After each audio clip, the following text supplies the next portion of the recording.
everyone, my name is Hannah and welcome to my channel, Hannah Claire Reads. Today I am doing a requested video which is recommending my favorite mystery thrillers.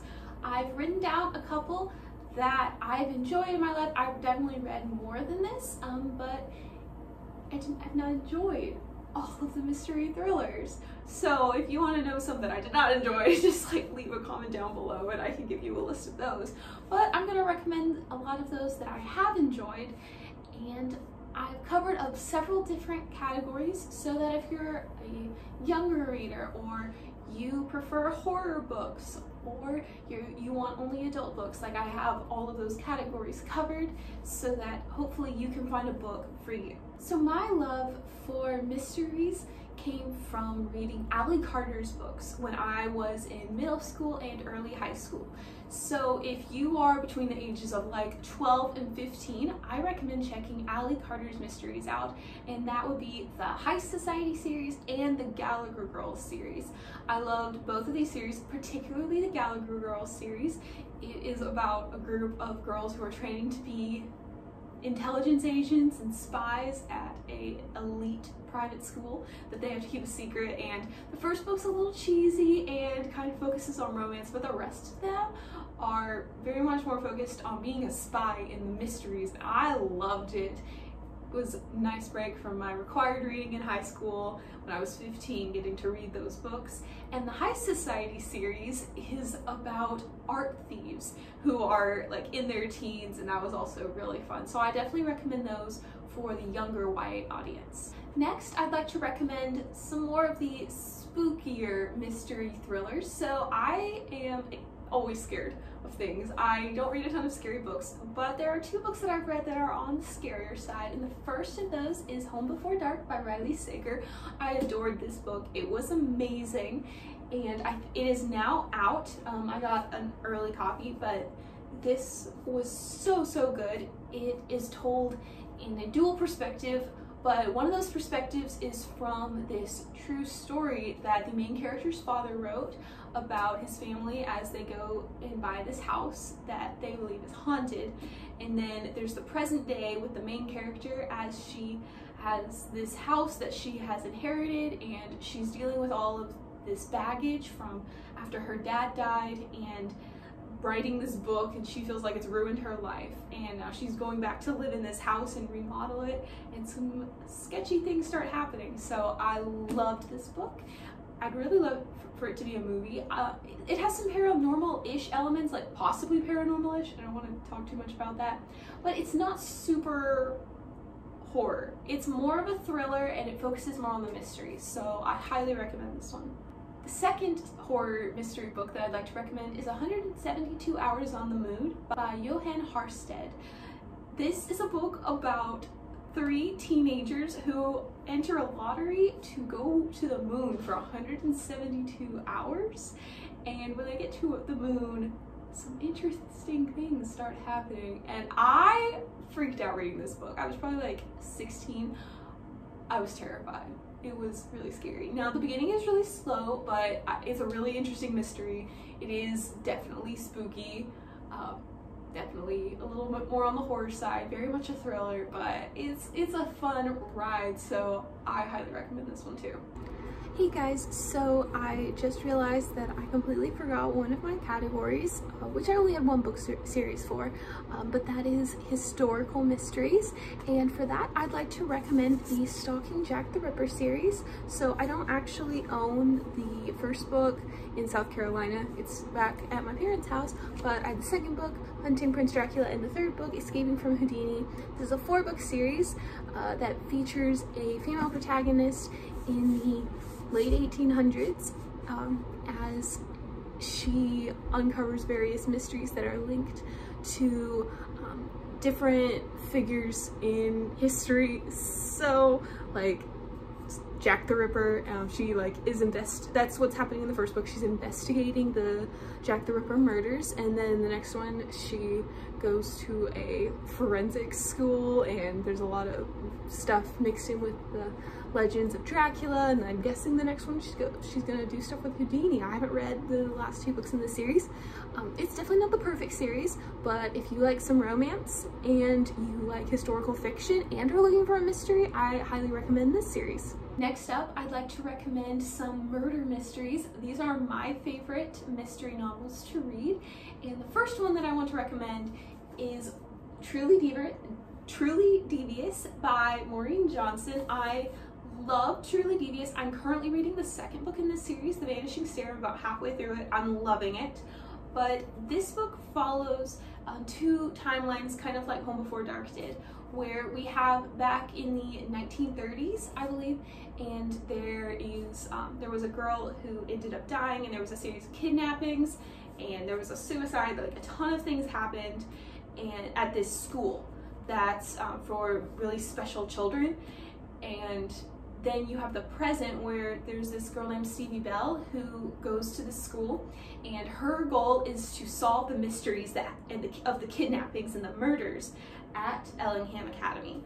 So I loved this. I loved doing the dual timelines. I loved like the Dorothy Parker influence. It was just such a fun ride. I find these books addictive. Like, once I get reading into it, I can't stop. I cannot stop. It's so good. Stevie Bell is one of my favorite characters. Tons of diversity rep in this, particularly mental illness representation. Like Stevie Bell, she suffers from panic attacks, and it's I don't know, like I saw myself in these characters, and it was really cool. So if you were looking for a good murder mystery that you can fly through, I highly recommend Truly Devious. Next murder mystery book that I want to recommend is One of Us is Lying by Karen McManus. I read this for the stay-at-home reading rush and read it in one day. I loved it. I definitely had some problems with like character development and everything, but the story was just so good. So the premise is that there are these 4 students that are in detention, and all 4 of them go into detention, but only 3 of them leave because one of the characters dies. And the entire time it's like, well, who did it? Like, was it one of them? Was it someone else? Like, how could this have happened? And it was so good. I loved it. It's also, this mystery takes place in only 1 book, so if you want a good standalone mystery, this is perfect for you. There is another book technically in the series, but it's more of a companion novel. It follows the younger sibling of one of the characters, but I loved reading this. I highly recommend. Next, I'd like to recommend Sadie by Courtney Summers. This is a book that people have very mixed reactions to, but I felt like this was such an important book for mystery lovers to read, because it kind of takes a look at the glamorization of murder sometimes and true crime. It also really shows that things are not always as they seem, and that is a very real thing. Like, a lot of times we consider these murder mysteries to be something in books and movies, but Sadie kind of brought it home. Like, no, there are all of these crimes being committed by people that you would never expect. So it was really important. The audiobook is amazing of this because it's told partially in podcast format. There's this journalist that's trying to figure out what happened to the main character Sadie's little sister who was murdered, and then there's Sadie, and her part is told in prose, and she is trying to figure out what happens to her little sister, and she runs away. I definitely recommend the audiobook because some people just don't seem to love reading it. I loved reading it. I kind of did like both. When I would listen to the podcast parts, and then I'd read Sadie's parts, which was fun, mainly just because I already bought the book. But this was really good. Lots of trigger warnings, like for everything. So definitely be aware of that. But I highly recommend Sadie, especially if you are a true crime lover. Last murder mystery that I'd like to recommend is Allegedly by Tiffany D. Jackson. This book, I could not put it down. I started it, and then out of nowhere I was 200 pages in. Now, it's a little bit of a non-traditional murder mystery. So the premise is that our main character, Mary Jackson, when she was 9 years old, killed a baby girl. and then she was in jail for a while, and now she's in a group home, and now she's pregnant and she wants to keep her baby. And it's kind of going through the process of like, what was everyone's perception of the trial? Did Mary really kill the baby, or was it someone else? What is actually going on, and will Mary be able to keep her own child? I thought this was such a good book because, first of all, you have a mystery, but also it is criticizing the justice system and bringing awareness to race issues in the justice system, because Mary is Black and she kills a white baby. And it was so important to read, but also a really entertaining read. Some parts were just really hard to read because it's very gritty.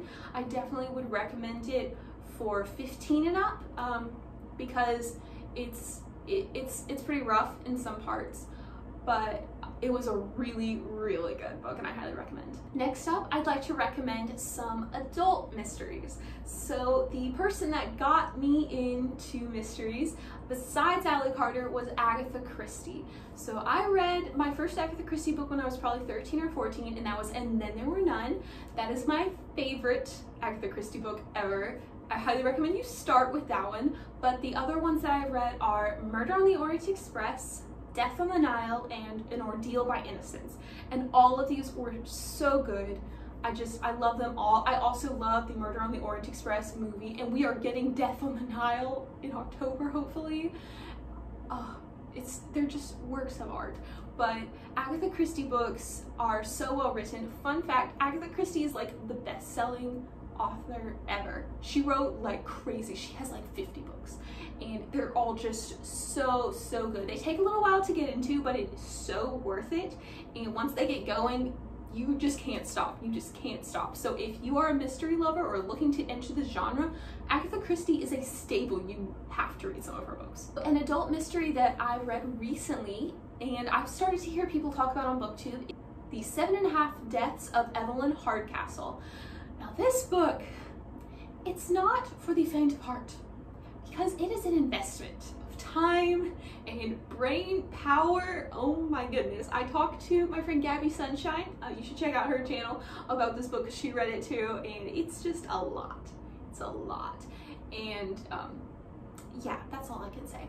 But it was a lot of fun, and I think if you are already into mystery books, you'll really enjoy this take on the mystery genre. So it's kind of like Downton Abbey meets Groundhog Day. So it's set in like a Downton Abbey-esque era, and there's the big house, and there are the maids and the butlers and all the Downton Abbey people type of thing. And then you have the Groundhog Day aspect. So there's this man who has to live in a different person's body every single day, and he has to solve the mystery. And every day, like, it starts over, and if he doesn't figure out who killed Evelyn Hardcastle by the end of the 8 days, then it has to completely start over, and he doesn't remember anything from those 8 days. And it was a lot. It was a lot of information. It was a really intricate story, but oh my goodness, this author was a genius. Putting together all of these characters and all of these plot lines was so good. So I highly recommend you read it in a short period of time, even though it's a lot, just so you can remember everything that's going on. I read it over the course of like 2 or 3 months. Not smart, but I was in school and it was really hard to have time to read. And it took me a while, and by the end I'd forgotten stuff that happened at the beginning, but if you read it quickly, like, it's all gonna come together. But it was really good, and so if you're already a mystery lover, I highly recommend this book. And finally, I'd like to recommend Alias Grace by Margaret Atwood. This is not your traditional mystery, but there are definitely mystery elements in it. So the premise is that there's this character named Grace, and she is working for this man, and one day she snaps, and she and her lover kill the housekeeper and the man that they're working for, and then they run away. But Grace claims that she didn't do it, and she tells this weird story, and then McDermott, who's her lover, is telling a completely different story, and so she's basically in jail for life. And then this psychiatrist comes in, and he decides that he wants to hear her story. And so we get Grace's entire story from the time she's a very young girl up until she's in prison, and you're trying to figure out, like, okay, so what happened, like, that day that they say that you killed the housekeeper and the man. Like, did you really do it? Did someone else do it? And when I read it, it was, first of all, it was amazing. Kind of freaked me out. It was a little scary, but I think it also discusses the effect that sexual assault has on a person.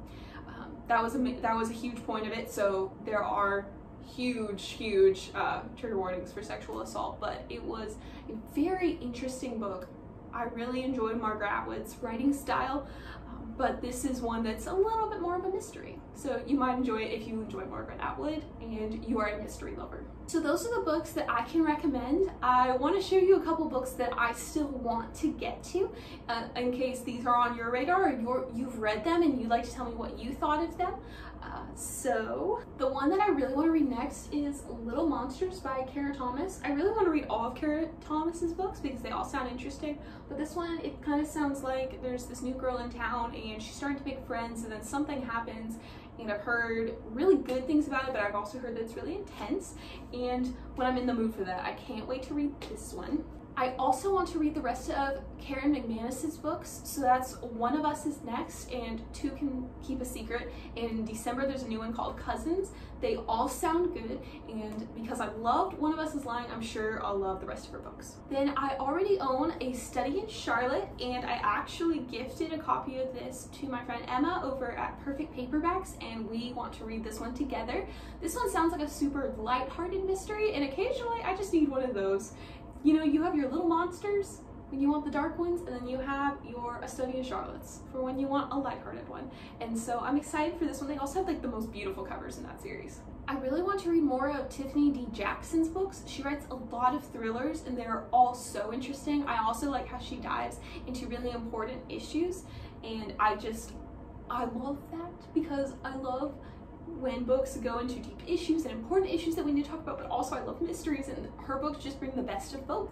I'd also like to read With Malice and A Good Girl's Guide to Murder and I Am the Messenger. There are just so many mysteries out there that I really want to read, and I'd love it if you would leave a comment down below leading your favorite mystery book or your favorite thriller book.